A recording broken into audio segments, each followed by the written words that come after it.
we want to study the relationship between resistivity, resistance, length and area. We know what the factors depend upon the resistance are. First one is the length and second one is the area cross section and third one is the material of the wire. R is directly proportional to L and R is inversely proportional to area cross section and R is equal to rho L by A, where rho is the proportionality constant known as the resistivity എന്ന് പറഞ്ഞിട്ടുണ്ട്. അപ്പോൾ R is equal to rho L by A, ഇതാണ് equation. അപ്പോൾ അങ്ങനെയാണെങ്കിൽ ഇവിടെ നോക്കുക, ഇതിൽ R is equal to rho L by A അല്ല. അപ്പോൾ ഓരോ നോക്കുക, നിങ്ങൾ ഇവിടെ മാറി നോക്കുക, ഇതിവിടെ റോ റെസിസ്റ്റിവിറ്റി, ഇവിടെ ലെങ്ത്, ഇവിടെ ഏരിയ ക്രോസ് സെക്ഷൻ. ഇവിടെ റെസിസ്റ്റിവിറ്റി ഇപ്പോൾ ഓരോ വയറിൻ്റെ എന്താണ് ഒരു വയർ. അപ്പോൾ ആ വയറിന്റെ ലെങ്ത് കൂടുമ്പോൾ സംഭവിച്ചാൽ എന്താ സംഭവിക്കുന്നത്? ലെങ്ത് കൂടുന്നതാണ്. ലെങ്ത് കൂടുന്നു. ഇപ്പൊ ലെങ്ത് കൂടുമ്പോൾ ആര് കൂടുന്നുണ്ട്? റെസിസ്റ്റൻസും കൂടുന്നുണ്ട്. ഇതാ കാര്യമായിക്കോളെ, ഈ ലെങ്ത് ഇവിടെ ലെങ്ത് ഇങ്ങനെ കൂടും. ഇതാ ലെങ്ത് കൂടി. ലെങ്ത് കൂടുമ്പോൾ ആരും കൂടിയിട്ടുണ്ട്? റെസിസ്റ്റൻസ് കൂടിയിട്ടുണ്ട്. മാത്രമല്ല കാര്യങ്ങൾ കാണിക്കുന്നുണ്ട്. റെസിസ്റ്റൻസ് 1.31 ഓം അല്ലേ. ഇനിയിപ്പോ ലെങ്ത് കുറയുന്നതാണെങ്കിൽ 1.19 അല്ലേ. ഇവിടെ ലെങ്ത് കുറയുന്നത്, ഇവിടെ ഉള്ളത് റെസിസ്റ്റൻസിന്റെ വാല്യൂ കുറയുന്നതാണ് റെസിസ്റ്റൻസ് അല്ലേ. ഈ റെസിസ്റ്റിവിറ്റി കൂടുമ്പോൾ നമുക്ക് നേരറിയാം. റെസിസ്റ്റിവിറ്റി കൂടുന്നതാണെങ്കിൽ എല്ലാം നിങ്ങൾ കോൺസ്റ്റന്റ് ആക്കി വെച്ചു. റെസിസ്റ്റിവിറ്റി കൂടുമ്പോൾ ആരും റെസിസ്റ്റൻസും കൂടുന്ന കൂടെ ഇതാ. റെസിസ്റ്റിവിറ്റി കൂടുമ്പോൾ റെസിസ്റ്റൻസും കൂടുന്നുണ്ടോ? പക്ഷേ റെസിസ്റ്റിവിറ്റി കൂടുമ്പോൾ നോക്കുക, എന്തുകൊണ്ട് റെസിസ്റ്റിവിറ്റി കൂടുമ്പോൾ സംഭവിക്കുന്നത്? ഇവിടെ തടസ്സം കൂടുന്നതാണ്. ഡോട്ട് കാണിക്കുന്നില്ലേ? റെസിസ്റ്റിവിറ്റി കൂടുമ്പോൾ എന്താണ് തടസ്സത്തിൻ്റെ കൂടെ അല്ലേ. റെസിസ്റ്റിവിറ്റി കുറയുമ്പോൾ നോക്കുക, റെസിസ്റ്റിവിറ്റി കുറയുമ്പോൾ എന്ത് തടസ്സങ്ങൾ കുറഞ്ഞു അല്ലേ. റെസിസ്റ്റൻസിന്റെ കൂടി ഈ ലെങ്ത് റെസിസ്റ്റിവിറ്റി ഇങ്ങനെ വെച്ചു. ഈ ഏരിയ ക്രോസ് സെക്ഷൻ കൂടുമ്പോൾ എന്താ വയറിന്റെ പറഞ്ഞേക്കൂടെ സ്വാഭാവികമായിട്ടും ഏരിയ ക്രോസ് സെക്ഷൻ കൂടുമ്പോൾ എന്ത് ചെയ്യണം? റെസിസ്റ്റൻസ് കൂടുമ്പോൾ റെസിസ്റ്റൻസ് എണ്ണം കുറയാണ് കൂടെ. ഇവിടെ വണ്ണത്തിൽ ഉണ്ടാകുന്ന മാറ്റം കൂടെ ഇതാ ഏരിയ കുറഞ്ഞു. ഏരിയ കുറയുമ്പോൾ എന്ത് ചെയ്ത് റെസിസ്റ്റൻസ് കൂടിയുണ്ടോ? വണ്ണം കുറയുന്നുണ്ടാകാറുണ്ട്. ഇനി ഏരിയ കൂട്ടുമ്പോൾ റെസിസ്റ്റൻസ് എന്ത് ചെയ്യുന്നത്?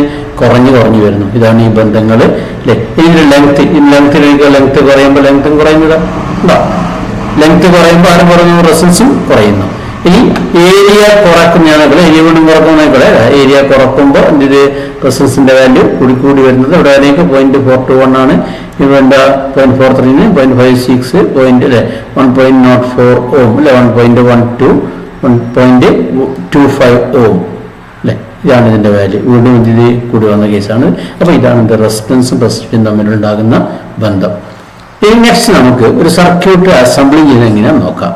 Next is how we can assemble a circuit. Yes. Circuit assembly ചെയ്യുന്നത് ഇത് ഓരോ മെറ്റീരിയൽ കാണും. ഇതാണ് ഒരു വയർ, ഇതൊരു ബാറ്ററി, ഇതൊരു ബൾബ്, ഇതൊരു റെസിസ്റ്റർ, ഇതൊരു സ്വിച്ച്, ഇങ്ങനത്തെ കാര്യങ്ങളൊക്കെയാണുള്ളത്. ഇതിൻ്റെ കൂടെ സാധനങ്ങളൊക്കെ ഉണ്ട്, നമുക്ക് വേണ്ടതായ കാര്യങ്ങളൊക്കെ ഉണ്ട്. ഇത് നമുക്ക് നോക്കാം എന്താണെന്നുള്ളത്. പിന്നെ അടുത്തത് ഇപ്പുറത്താണെങ്കിൽ ഓരോ ഡിവൈസും കാര്യങ്ങളൊക്കെ നമുക്ക് നമ്മൾ ആ ഒരു സർക്യൂട്ട് ഉണ്ടാക്കണം. അതൊരു ബാറ്ററി എടുക്കണം. നിങ്ങൾ ഇതാ ഒരു ബാറ്ററി എടുത്ത് വെച്ചു. ഇനി ഒന്നല്ല 2 ബാറ്ററി വെച്ച് 2 ബാറ്ററി വെച്ച് ഇനി ഇതൊക്കെ നമ്മൾ ഞാൻ കണക്ട് ചെയ്യാൻ ഇതായി ഇവിടുന്ന് വയർ എടുത്ത് ഇവിടെ വെച്ച് വയറെടുത്ത് വെച്ച് ഇനി അടുത്ത് ഇവിടത്തേക്ക് എന്ത് ചെയ്യണം? വേറൊരു വയറും കൂടി ഇങ്ങനെ വെച്ചു.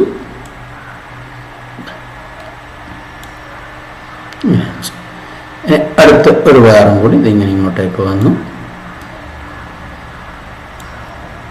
ഇവിടെ നിന്ന് ഒരു ബൾബ് വെച്ചു. നിങ്ങളെ ബൾബ് വെക്കുന്നു. അടുത്തൊരു വയറും കൂടി വന്നു, ഇവിടെ വെച്ചു. ഇങ്ങനെ വന്നു. ഇനി അടുത്തൊരു വയറ് ഇവിടെ വെച്ചു. ഒരു സ്വിച്ച് ഇവിടെ കൊണ്ടുവച്ചു. വീണ്ടും ഇതിൻ്റെ ഒരു വയറ് ഇവിടെ വെച്ചു.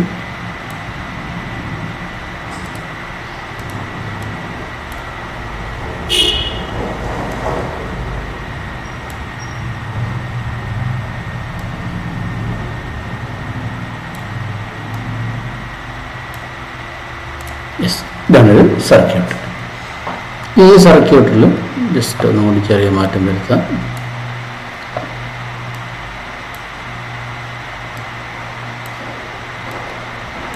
ഈ സ്വിച്ച് ഉണ്ട്. ഇവിടെ സ്വിച്ച് ഇട്ട് സംബന്ധിച്ചുണ്ടോ? എന്താ സംഭവിച്ചത്? സ്വിച്ച് ഇടുമ്പോൾ ബൾബ് കത്താൻ തുടങ്ങി. അപ്പോൾ ഈ ബൾബിൻ്റെ ഇതിൻ്റെ വാല്യൂടെ വില ഓരോ ഇവിടെ ഈ വയറിൻ്റെ റെസിസ്റ്റിവിറ്റി. ഇപ്പോൾ ഇതിൻ്റെ ഇലക്ട്രോൺസിൻ്റെ ഫ്ലോ ആണ് ഈ കാണിക്കുന്നത്. ഇലക്ട്രോൺസിൻ്റെ ഫ്ലോ. ഇത് കറണ്ട് ആണെങ്കിൽ നേരെ ഓപ്പോസിറ്റ് ആയി നിങ്ങളെ കറണ്ട് അതിൻ്റെ ഡയറക്ഷൻ. ഇത് ഈ ഭാഗത്താണ് പോസിറ്റീവാണ്, ഈ ഭാഗത്താണ് നെഗറ്റീവാണ്. ഇപ്പോൾ പോസിറ്റീവ് നെഗറ്റീവിലേക്കാണ് കറണ്ട് ഫ്ലോ. എന്നാൽ ഇലക്ട്രോൺ ഫ്ലോ എവിടെ നിന്നാണ്? നേരെ തിരിച്ചാണ്.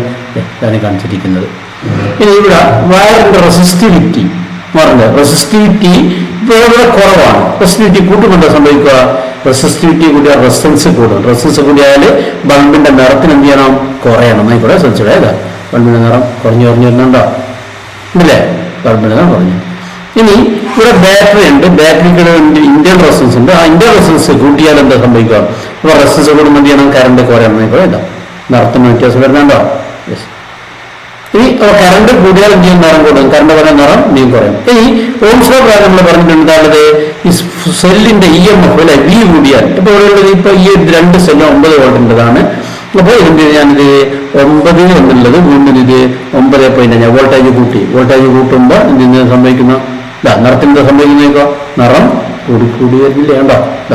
വോൾട്ടേജ് കൂടി വന്നു അല്ലെ? അപാര നിറമായി. അപ്പോൾ കറണ്ടിന്റെ സ്പീഡ് കൂടി വന്നു. അപ്പോൾ ഇത് നമുക്ക് മനസ്സിലാക്കാം. കറണ്ട് കൂടുമ്പോൾ ബൾബിന്റെ നിറം കൂടുന്നു. കറണ്ട് ഇനി ഇത് വോൾട്ടേജ് കുറയില്ല. ഇപ്പോൾ വോൾട്ടേജ് കുറയുമ്പോൾ എന്തിന്? കറണ്ടും കുറയുന്നു. വോൾട്ടേജ് കൂടുമ്പോൾ കറണ്ടും കൂടുന്നു. ഇതാണ് ഓംസ് ലോ. ഇത് മനസ്സിലാക്കാൻ വേണ്ടിയിട്ടുണ്ടാകുന്ന വോൾട്ടേജും കാര്യങ്ങളൊക്കെയാണ്. ഇനി വയർ റെസിസ്റ്റിവിറ്റി ഞാൻ ഇത് കൂട്ടി. പല റെസിസ്റ്റിവിറ്റി കൂട്ടുമ്പോൾ നിറം ചെയ്ത് കുറഞ്ഞു വന്നു. ഇതിന്റെ വോൾട്ടേജ് എത്ര ഉണ്ട് നടക്കാൻ വേണ്ടിയിട്ടുള്ള ഉപയോഗിക്കുക? വോൾട്ടേജ് നമുക്ക് വോൾട്ട് മീറ്റർ ആണിത്. ഇത് കറണ്ട് എത്ര ഉണ്ട് നടക്കാനുള്ള സാധനമാണിത്? ആ മീറ്റർ. അത് നമുക്ക് പിന്നീട് പഠിക്കാം. ഇതാണ് സെല്ലിന്റെ EMF കാര്യങ്ങളൊക്കെ. ഇതാണ് ഒരു സർക്യൂട്ടിൻ്റെ അകത്ത് ഉണ്ടാകുന്ന കറണ്ട് ഫ്ലോ ഉണ്ടാകുന്ന കാര്യങ്ങൾ. അപ്പോൾ നിങ്ങൾക്ക് ഇവിടെ കറണ്ട് ഫ്ലോ ഉണ്ട്. ഇലക്ട്രോൺ ആണ് ഈ കാണുന്നത്. ഇലക്ട്രോണിന്റെ ഫ്ലോ ആണിത്. ഇലക്ട്രോൺ ഫ്ലോന്റെ എതിരാണിത്. ഇലക്ട്രോൺ എവിടെ നിന്ന് എവിടത്തേക്ക് ഉണ്ടാവാം? നെഗറ്റീവിൽ. ഇലക്ട്രോൺ ഫ്ലോയിന്റെ എവിടത്തേക്കായിരിക്കും? പോസിറ്റീവിലേക്കായിരിക്കും ഇലക്ട്രോൺ ഫ്ലോ ചെയ്യുക. അപ്പോൾ ഇലക്ട്രോൺ ഫ്ലോ പോസിറ്റീവിലേക്ക്. എന്നാൽ കറണ്ട് ഡയറക്ഷനോ പോസിറ്റീവിൽ നിന്ന് നെഗറ്റീവിലേക്ക്. ഇലക്ട്രോൺ പോകുന്നത് നെഗറ്റീവിൽ നിന്ന് പോസിറ്റീവിലേക്ക്. അതുപോലെ കറണ്ട് ഫ്ലോ ആണ് പോസിറ്റീവിൽ നിന്ന് നെഗറ്റീവിലേക്ക്. അപ്പോൾ ഇപ്പം നമ്മൾ ഈ ഫിഗറിൽ ഇതിൽ കാണിച്ചിരിക്കുന്നത് ഇലക്ട്രോണിന്റെ ഫ്ലോ ആണ്. കൺവെൻഷണൽ കറണ്ട് കാണിക്കുന്നത് നേരെ ഓപ്പോസിറ്റ് ആകും. ഉണ്ടോ? ഇനി അടുത്തത് ഇവിടെ ഈ സെല്ലിന്റെ 2 EMF എന്തിനാണ്? ഒന്ന് പോസിറ്റീവ്. അത് ഞാൻ ചെയ്ത് മാറ്റിക്കഴിഞ്ഞാൽ അപ്പൊ ഇതിന്റെ EMF 9, ഇതിന്റെ EMF രണ്ട്. ഒന്ന് പോസിറ്റീവും മറ്റേ നെഗറ്റീവ് കണ്ട് ചെയ്ത് ഞാൻ തിരിച്ച് കണ്ട് ചെയ്ത് കുറെ ഇവിടെ ഇപ്പൊ കറണ്ടിന്റെ ഫ്ലോ എങ്ങനെയാ? ഇവിടുന്ന് ഇങ്ങനെ ഇങ്ങോട്ടേക്ക് അല്ലെ ഇറങ്ങുന്നില്ലേ? ഞാൻ ഇതിന്റെ പൊളാരിറ്റി മാറ്റുന്നത് പോസിറ്റീവ് നെഗറ്റീവ് അങ്ങോട്ട് മാറ്റുമ്പോൾ കറണ്ട് ഫ്ലോ മാറുന്ന അല്ല തിരിച്ചല്ല കറണ്ട് ഡയറക്ഷന്റെ ഫ്ലോ. പക്ഷെ ബൾബ് കത്തുന്നതിന്റെ പ്രശ്നമൊന്നുമില്ല അല്ലെ? അപ്പൊ കൂടി ഞാൻ പോസിറ്റീവ് നെഗറ്റീവ് അങ്ങോട്ട് ബാറ്ററിയുടെ പോസിറ്റീവ് നെഗറ്റീവ് മാറിക്കഴിഞ്ഞാൽ കറണ്ട് ഫ്ലോ മാറുന്നത്. അപ്പോൾ electronic flow current flow opposite ആയിരിക്കും എന്നുള്ളതാണ്. ഈ കാര്യം ചെയ്യണം, ഓർത്തിരിക്കണം. റെസിസ്റ്റൻസ് കൂടുമ്പോൾ കറണ്ട് എന്തിനെ കുറയുന്നു, റെസിസ്റ്റൻസ് കുറയുമ്പോൾ കറണ്ട് കൂടുന്നു. ഈ കാര്യം ചെയ്തോ ഓർത്തോണം. ഓക്കെ. അപ്പോൾ നെക്സ്റ്റ് നമുക്കൊരു പ്രോബ്ലം ചെയ്യാം. ആ പ്രോബ്ലം എന്താണെന്ന് പറയാം. എഴുതിയെടുത്തോളാം.